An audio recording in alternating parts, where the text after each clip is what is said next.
So I'm here speaking with Levi Morrow, and we're going to talk today about kind of excitement that's going around in Israel about Rav Shagar's writings.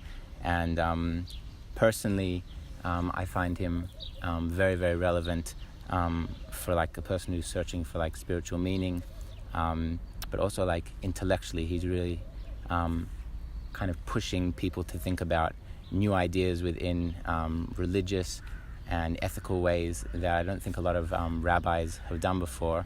And so I just want to ask you, Levi, what do you find like is so exciting about him, and why people are becoming, more interested in him today?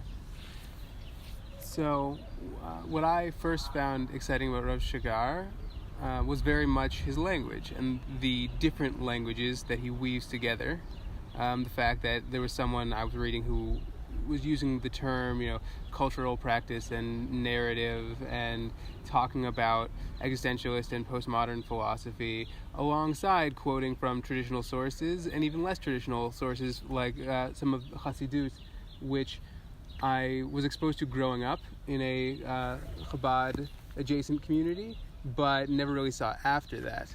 And that the ability to bring Hasidut into dialogue with both secular philosophy but also Judaism more broadly was something I found very powerful. And the way he put together all those different languages and ways of thinking about the world was very powerful to me.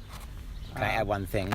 I think like what you're saying about like the bringing of different worlds together, I guess I've seen it before from other rabbis, Rabbi Sachs, Jonathan Sachs, he'll quote a philosopher here or there, but I think for me what makes Rav Shagar so unique is that he doesn't just like quote it to justify a Jewish opinion, or even to like be in dialogue.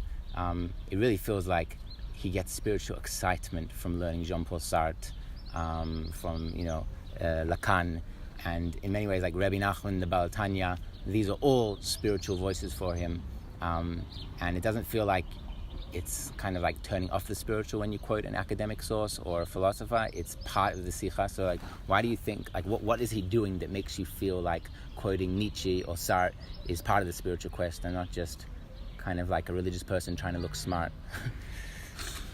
Well, it's definitely true that he finds excitement in not just in the ability to find holiness and spirituality outside of Judaism, which is something he takes from Rav Kook and others, but also in the fact of translation, as he calls it, that when he puts together Jewish and non-Jewish texts, suddenly something new was born, and he's very much excited by that. And I think that's something that I very strongly feel the excitement of as well. But also really it's the fact that new thing he's created has been the best and most natural feeling way of like explaining to myself, who I am, the world I live in, and what it feels like to be Jewish in the world today. That all of that really resonates with me in a way I haven't seen in other texts.